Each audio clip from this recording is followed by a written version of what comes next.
Assalamualaikum warahmatullahi wabarakatuh. Halo guys, perkenalkan nama saya Prabu Yadi Kusuma. Di sini saya tidak sendiri. Di sini ada teman-teman saya. Saya Farhan Hidayatul Akmal. Saya Suci Susaiti dan saya Rahma Sari. Oke, di sini kami akan membahas tentang teori komunikasi organisasi. Bagaimana keselanjutannya? Saksikan video ini. Sebelum membahas lebih dalam tentang teori komunikasi organisasi, saya akan membahas sedikit apa sih itu komunikasi organisasi.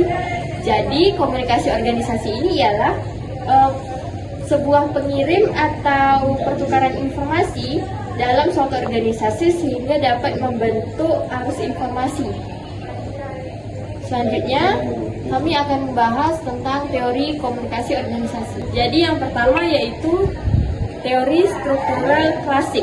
Teori pertama ini berkembang sejak tahun 1800-an dan dapat disebut sebagai teori mesin. Kenapa sih disebut teori mesin?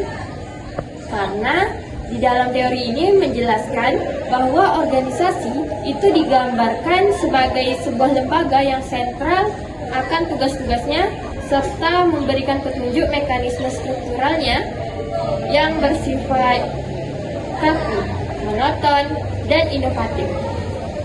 Dan yang kedua yaitu teori neoklasik atau hubungan antar manusia. Teori ini diperkenalkan oleh Elton Mayo dan muncul karena adanya ketidakpuasan dengan teori klasik atau teori mesin tersebut. Teori ini mengacu pada pentingnya aspek psikologis serta sosial karyawan sebagai seorang individu atau kelompok kerja.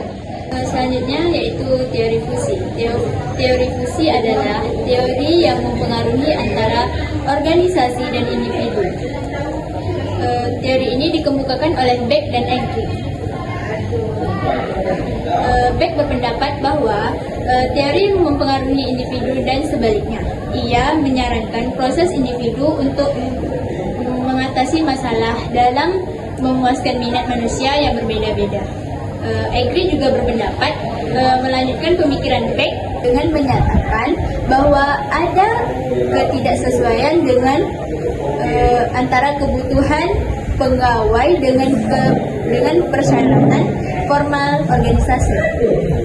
Ia juga berpendapat bahwa tujuan organisasi seringkali tidak sesuai dengan tujuan pribadi karyawannya. Teori fusi menjelaskan bahwa individu menentukan karakteristik organisasi. Setiap posisi dalam organisasi harus unik untuk orang yang mendudukinya. Yang keempat, teori peniti penyambung atau the linking pin model adalah teori komunikasi organisasi yang menggambarkan struktur organisasi yang saling berkaitan dengan beberapa kelompok. Dalam teori ini, Pennilia berfungsi sebagai peniti penyambung yang mengikat kelompok kerja satu dengan lainnya yang tingkat berikutnya. Penyelia merupakan anggota dari dua kelompok, yaitu pemimpin unit yang lebih rendah dan anggota unit yang lebih tinggi. Teori peneliti penyambung menekankan pada pentingnya proses berkelompok, struktur organisasi. Peneliti penyambung mengalak orientasi ke atas daripada ke bawah. Yang kelima, teori sistem sosial. Teori sistem sosial ini menyatakan bahwa hubungan antara manusia memungkinkan suatu kelompok untuk bertahan lebih lama daripada anggota-anggota yang ada di dalamnya. Artinya, walaupun seseorang yang ada di dalam kelompok tersebut sudah tidak ada atau meninggal, orang tersebut akan tetap digantikan dengan anggota-anggota baru, tetapi kelompok yang itu tidak akan diubah atau tetap berjalan. Oke, teori selanjutnya adalah teori public relation. Seperti yang dikatakan oleh Ronald Law, komunikasi organisasi merupakan kajian pada teori public relation. Teori ini menyatakan upaya yang dilakukan secara terencana dan berkesinambungan secara utuh atau menyeluruh oleh suatu organisasi. Upaya tersebut dilakukan untuk menciptakan serta memelihara niat baik saling mengerti antara organisasi dan kalayaknya. Selain Rowland Law, teori ini juga didukung oleh Jeff Schiff. Teori terakhir adalah teori kepemimpinan.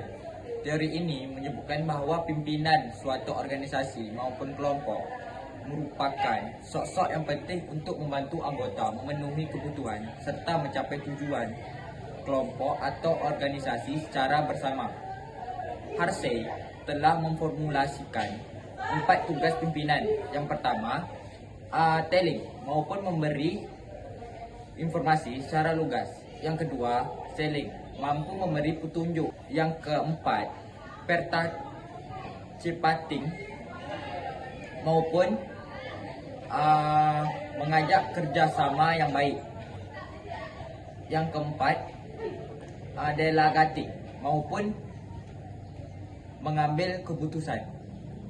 Hanya itu saja video dari kami. Bila ada kesalahan mohon dimaafkan. Billahi taufiq wal hidayah. Wassalamualaikum warahmatullahi wabarakatuh.